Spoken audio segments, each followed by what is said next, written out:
Welcome back to another episode of Let's Have Breakfast.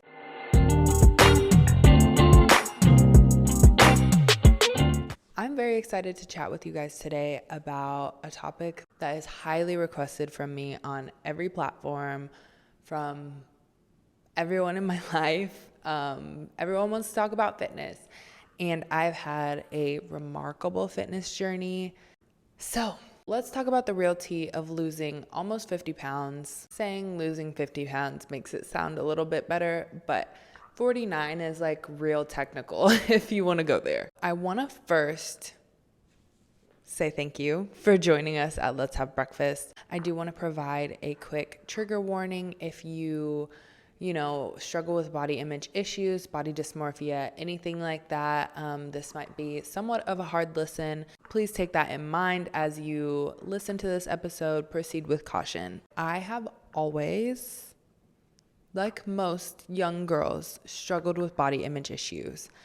And so I think my fitness journey kind of started in high school. And when I say fitness journey, I just mean being active, being involved in like sports and different things like that, and really just like moving my body. Because I think, a lot of perspective changes have shifted since I was younger and have learned a lot more about fitness, learned a lot more about what is healthy versus what's fake healthy.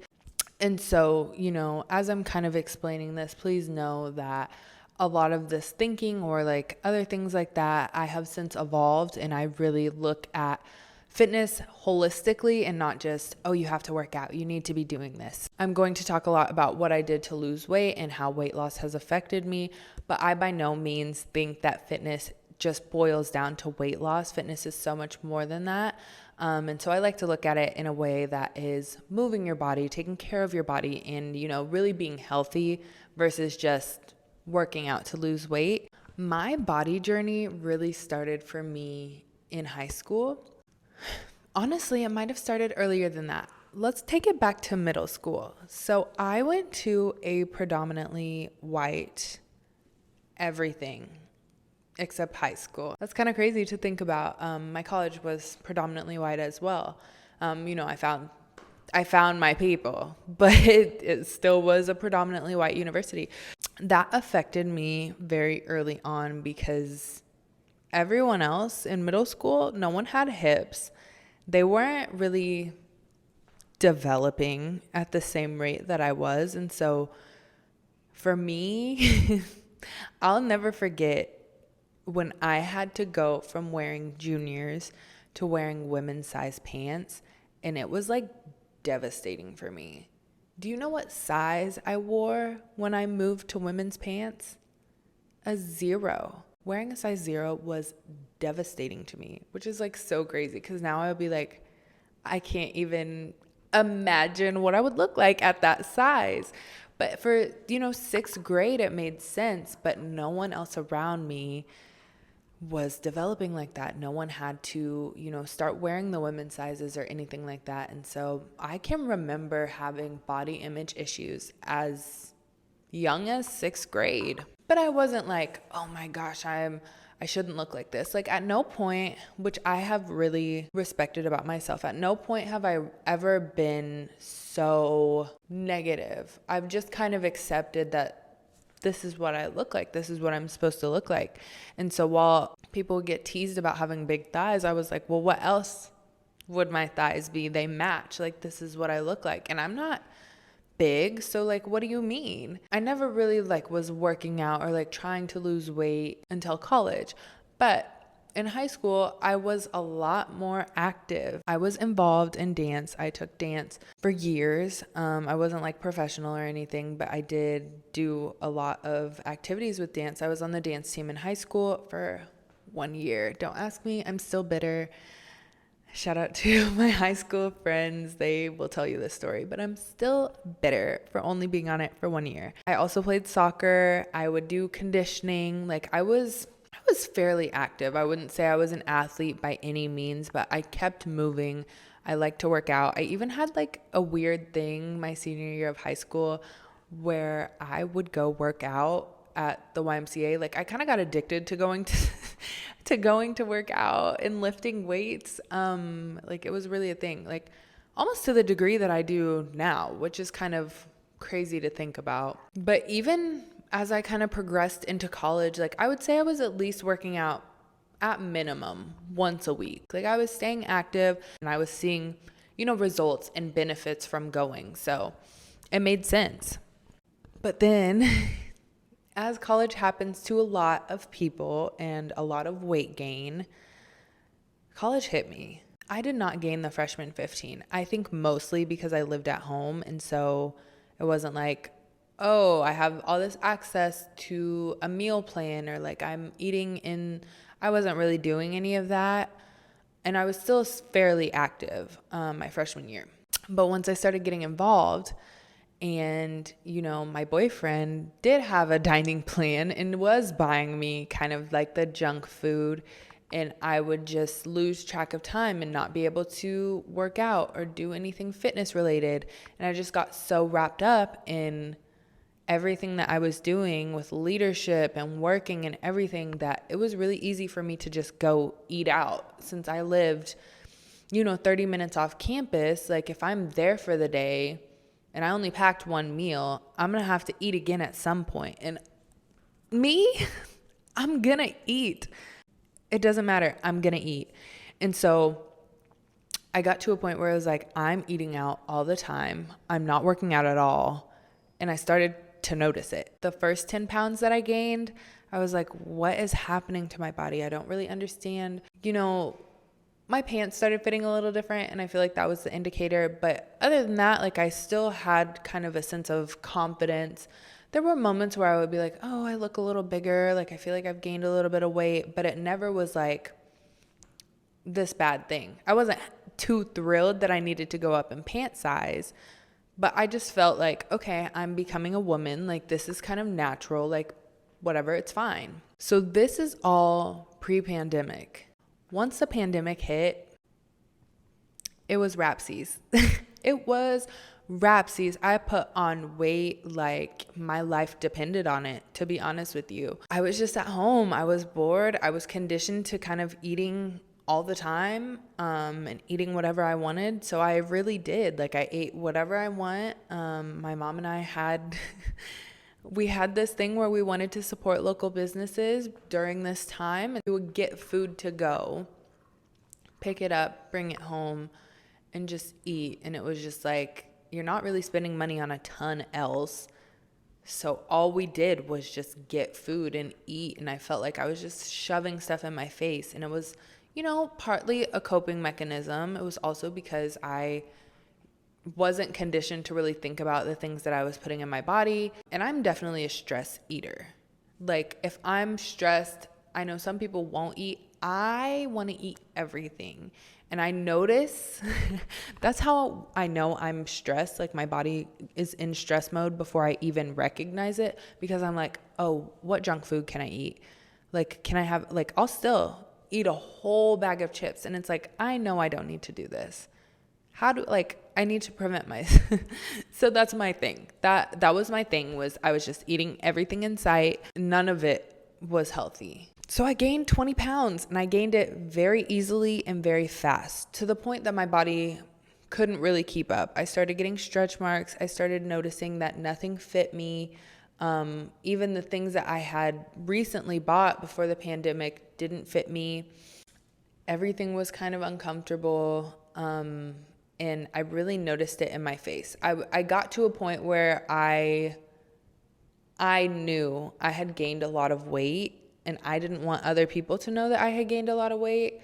I really struggled to be confident in that, and it was hard. It was a really hard thing for me. And ultimately I decided I wanted to kind of get back to where I was before the pandemic started. Obviously change to start eating healthier things, stop eating out as much, and especially stop eating so much junk food.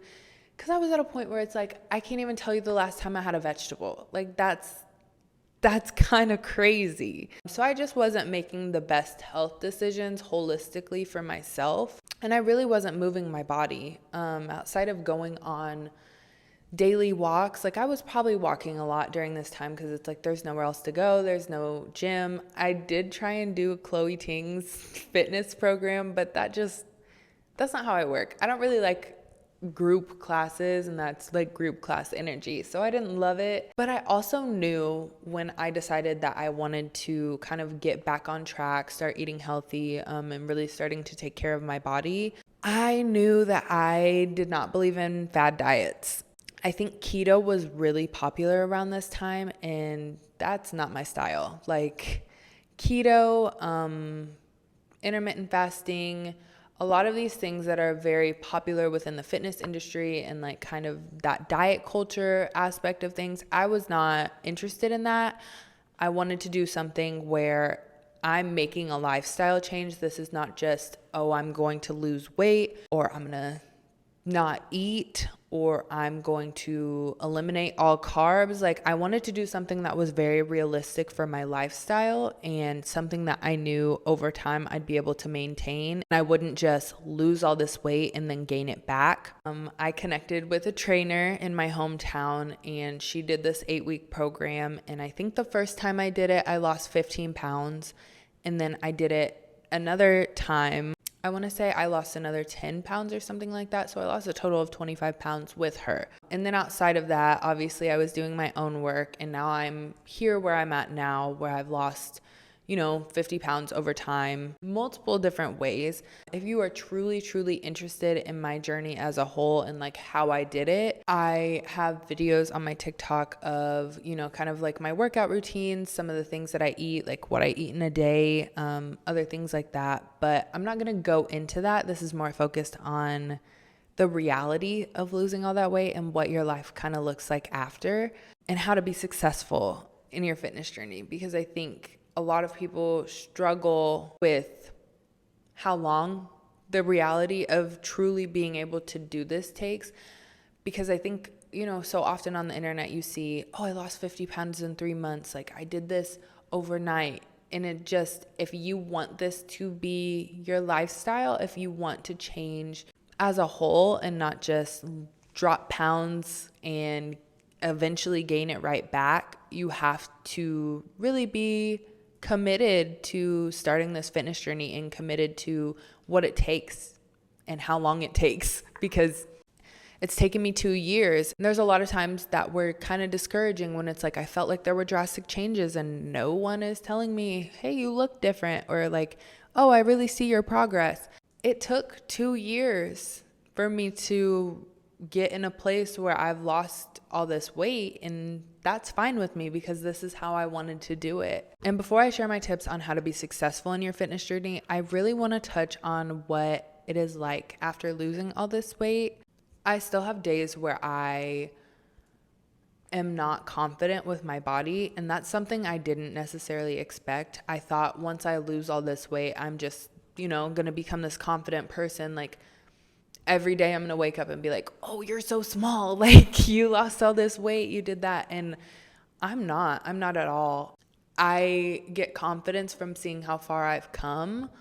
But a lot of times, like in the moment, I have body dysmorphia. And I feel like I've heard people talk about it, but now I kind of understand the depths of like, oh, I'm looking at this picture that I just took and I'm like, wow, I look great. But then when I look in the mirror, I don't think the same thing. I think that goes for whatever size you are at, however you are happy.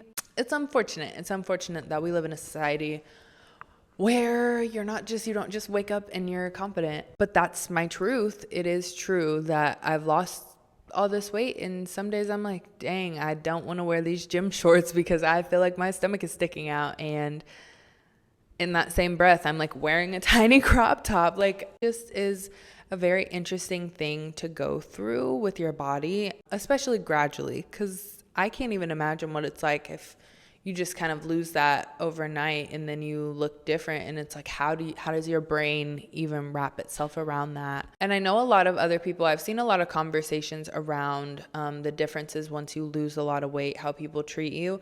I do think that's true, but I think my lived experience is a little different because I was small and then bigger and then I was smaller again.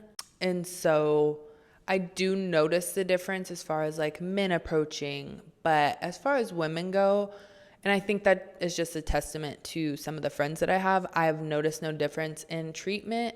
I will say the adult women in my life do comment a little bit more. I think maybe as a form of like, oh, wow, you look great. But I do get a lot of like, oh, you've gotten really small, or you're really small. So that's something that I didn't anticipate, was getting kind of a lot more comments on my body, even though I'm not necessarily asking for them. Men are horrible regardless. So unfortunately, I do get more comments and more interest now that I have lost weight.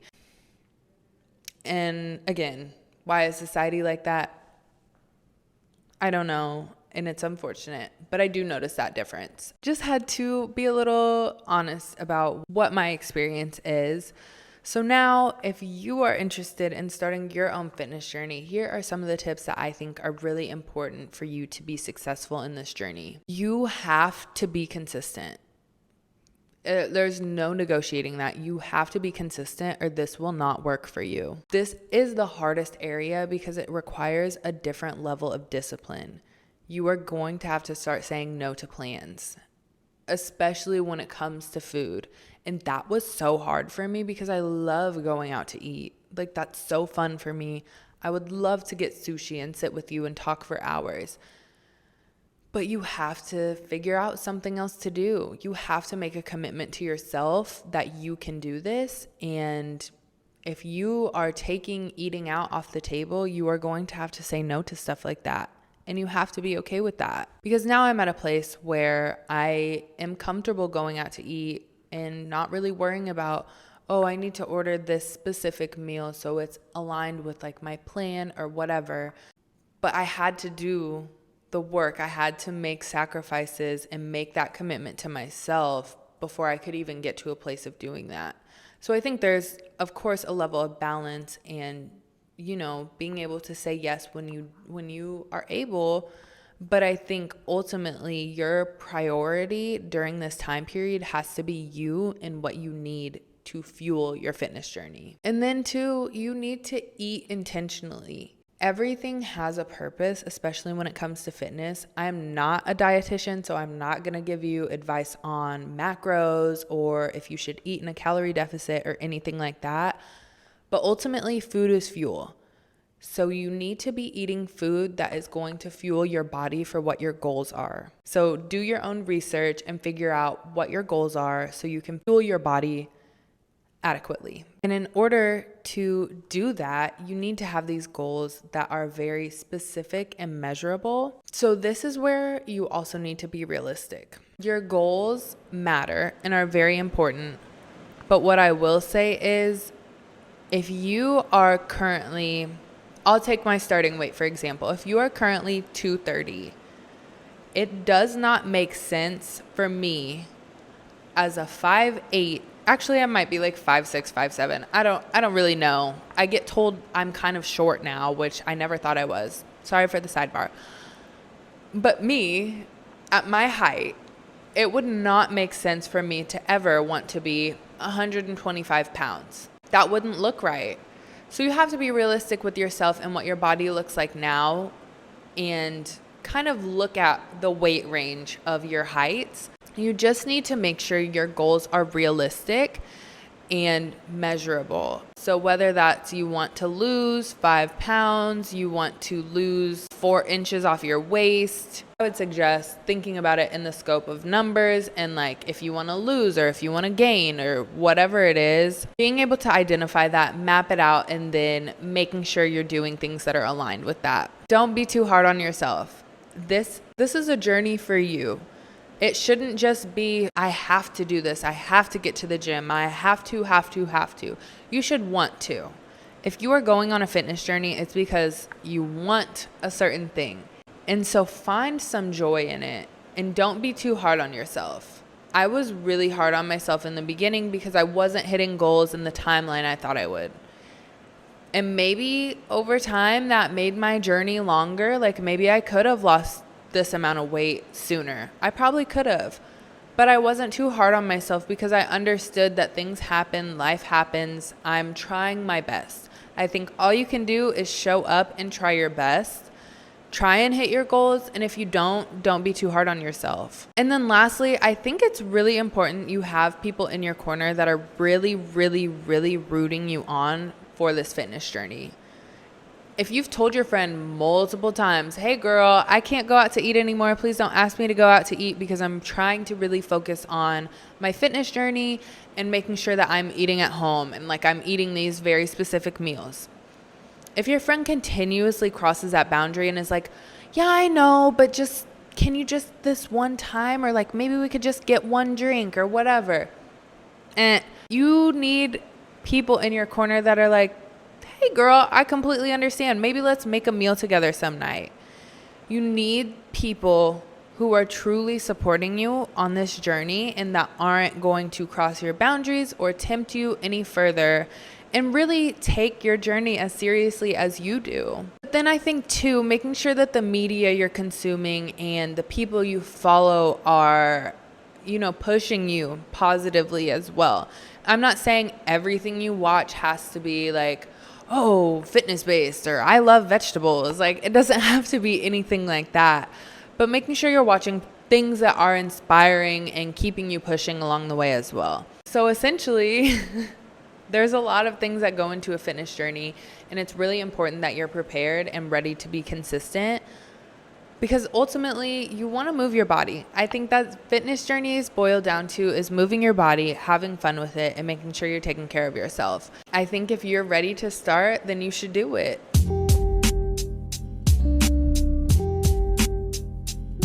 And here is the listener letter for today. I have started and failed at my weight loss journey multiple times. I really want to get the weight off, but I don't know how to get started. What is your advice? How do I say this in a way that's not cliche? Just do it. What's the worst thing that will happen? And I don't want to hear, oh, well, someone might look at me at the gym. Those people don't care. I've said this before on TikTok. Those people, even if they do care, so what? They look at you, they're not going to remember you tomorrow. Like, these things, people are not as worried about you as you might think they are. They kind of don't really care. So if that's what's preventing you from getting to the gym or starting your journey, like, fuck other people. I'm sorry, who cares about them? It's not up to them. This is a journey for you and nobody else. You don't gain anything from not starting. You actually lose something. You lose time. Because you can start and restart all you want. You're at least doing something. But if you just sit there and never start, in that same time, can you imagine what would have happened? Can you imagine the transformation you would have made from just going for 2 days versus not going at all? That's all I really have to say.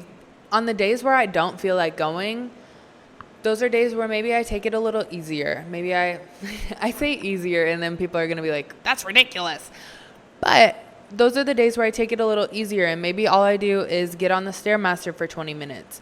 And I think to myself a lot of times, what else are you going to do with this 20 minutes? If you're just going to sit there and scroll on Pinterest, why don't you do that on the Stairmaster? Like, you were going to do it anyways, so why not just get your activity out of the way while you do it? So I think if you can really talk yourself into doing these activities, that's also helpful. Okay, to kind of wrap this episode up, everyone's journey is very unique to them and it's personal. That's why it's called My Fitness Journey. It's for you. Look to others as inspiration, but know that ultimately you are the prize and that this is for you. But also, in the same breath, make sure you're taking care of your mental health because that really contributes to how you show up in your fitness journey and vice versa. Last, and I think most importantly, I want to say that fitness is not only a means to weight loss or getting skinny or anything like that. It is really important to move your body and find ways that you enjoy to move your body. For me, that's lifting weights and running sprints and, challenging myself physically. For some, that's hot girl walks, Pilates, yoga, anything like that. I say fitness is what you make it, as long as you are moving your body. So thank you so much for joining me today on Let's Have Breakfast. I really loved having this conversation. I think it's long overdue. I know a lot of people have wanted to kind of chat with me about my weight loss journey. So now it's here all in one place. Please make sure you're subscribed to the podcast, that you follow us on Instagram, and that you give us a review. Thank you.